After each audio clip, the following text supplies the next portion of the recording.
नमस्कार सांग मैंने जय श्री जगन्नाथ। तो आपण मानक स्वागत करछि मो ब्लॉग को। तो आज शुभ सकाळ सकाळ सकाळ देखते मुझे आसी कम सारी देखली डुडू पाखे शोची तो पाखे टे शोई पड़ी कहीं बहुत इच्छा है मो झील को तो मुझे मैंने कुंटे धरिकी शुए ना कहीं टे हाथ पकड़े से उठी पड़े से मुझे पाखे शोई पड़ी। चलन देखिए आगे आउ सब कौन हो।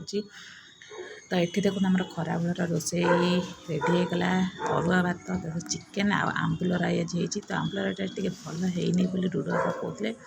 तो देखिए चेष्टा तो करी तो से मामा अलग बाड़ी देती कहीं मामा आज रबार आईंस खाए सादा डालमा आलू भर्ता होती तो सी खाइबे। ये देखो डुडू खटक आम शोई देचु तकिया देपर आम ये समस्ते बसिकी खावाई आसी गलु एमती सब कथा।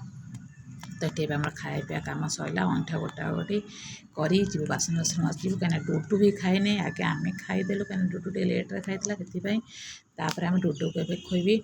तो ये देखो ये डुडू खाइगला मामा डुडू को खोई दौरान ता लगे आज कौन सी भी तो आईंस खाइबनी से डाली आलू भात एम सब तार परिवापत्र से डालमार सीझे देती तो सहीटा आज ग्राइंडिंग करके नहीं आसली। तो ये डुडू खाऊँगी डुडू आप फोन देखले फोन देखी देखी खरा बेले से शोबे। तो नेक्स्ट आम हारी गलु 4टा बेले टे बाहर टे कड़े जावाक ना मार्केट जावाक नई पानी होता नईरे टे ब्राह्मणी टे पानी पड़ी शुणा हो तो आपण मैंने जानते। तो डुडा पकड़े चाल टे देखी आसा पानी फाणी टे देखा देखी करवा। तो से आम बाहर ए टे नई पा देखू ता सहित आज संडे अच्छे कि खाना पीना करी। तो मु तो ये रेडी हो गले कहीं डुडू के उठी गले। तो डुडूर खाଇବା फाइबा मामा को सब दे देती सन्ध्या बेल तार जो मेडिसिन खाइबार सब मामा को कही कही पाखे थोदे मार्केट बाहर कहीं जिते मुझे जुआड़े जाए आगे तापाई सब थोई थाए कि काम सारिकी बाहर कहीं मामा जापारती से मेडिसिन केते खाए कौन करे। तो से मामा को सब कही कही देकी बाहर आउ बेसी समय माने घर बाहर को जापे ना कहीं मैक्सीम घंटाटे जाए घंटाटे भितर मोर काम दाम सारिकी मुझे पलि आसे कहीं डुडू कंदाकटी कर बेसी समय न देखले। तो से तो आगुरी एत से जापारा ए आस्ते आस्ते से जापर टे बेसी कें कटर हो। तो यहाँ देखो मुझे गोटे नुआ स्टल आनी मतलब बहुत बढ़िया लगुच सबू माने ड्रेस से पका भी बहुत कम्फर्ट लगे। तो आपण मैंने केमती लगे कमेंट करें मत तो बहुत भल लगे मामा को तो बहुत बहुत भल लगुच। तो चलन देखिए डुडू बापा कड़े गले। तो ये देखो मुझे तो रेडी हो गली कि डुडू बापा कड़े गले पता ना डुडू बापा कहले तू आगे बाहर जा सन्ध्या हो चलतु देखा डुडू बापा कड़े गले। तो ये देखो से तले आसिक जो जाइलु गोटे जगह बुलिया तो से भिडियोटा आपण मानक नेक्स्ट ब्लॉग रे पकेबी। तो सब गाड़ी फाड़ी पूरा कुतरा हो से डुडू बापा सफा कर। तो ये देखो जेरी आमर कौन करना ये तार वर्षा दिन खेल चलती तापर आम ये बाहरी गलु टे नई बढ़ी एमती ब्राह्मणी पानी पड़ी तो देखापी। तो ये देखु माने आम ये बंधे बंधे चलीचु ए बंध जा कल्याण ब्रिज रे उठिब। तो यहाँ आम भगतपुर बाट दे आम जाऊँ बारवाटी भगतपुर बाट दे जाऊँ तो बंधे बंधे देखो केते पानी हो बंध तलू भी बहुत लोकंर बिल चाष अच्छी। तो देखो चाष देखो केते केते पानी भरी जाए। तो से कौन करेंगे से चाष ही वृत्ति ना से ही घर चलाते। तो देखो ब्राह्मण देखो केते बाट माने बंधर देखो पूरा बराबर आउ अल्प किछि अच्छी पूरिया पूरा एपट।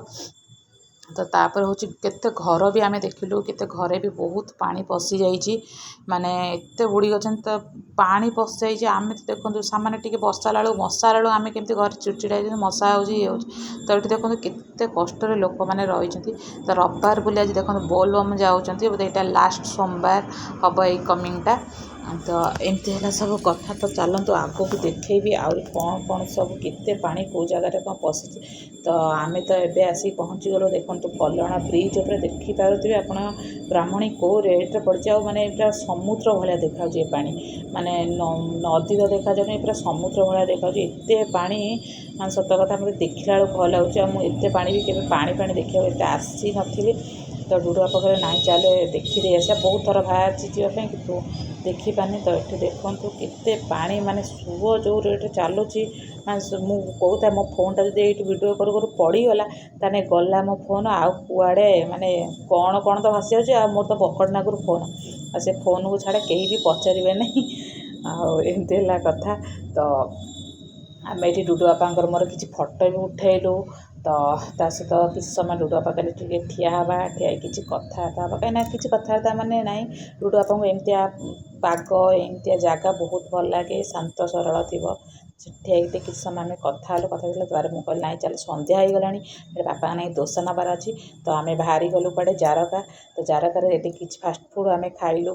ତାପରେ ଆମେ ପଳେଇଲୁ କ'ଣ ନା ଟିକେ ଦୋସା ଆଣିବା ପାଇଁ, ଆଉ ମାଲପୁଆ କିଛି ଆଣିଲି, ସେଉ ବୁନ୍ଦି ଟିକେ ଡୁଡୁ ବାପାଙ୍କର ଇଚ୍ଛା ହେଲା, ତାକୁ ନେଇକି ଆମେ ଘରକୁ ପଳେଇ ଆସିଲୁ। ଯଦି ଆପଣମାନଙ୍କୁ ଆମ ଭିଡ଼ିଓଟି ଭଲ ଲାଗିଥିବ ପ୍ଲିଜ୍ ଲାଇକ୍ ସେୟାର ସବସ୍କ୍ରାଇବ୍ କରି ରହୁଛି। ଜୟ ଜଗନ୍ନାଥ।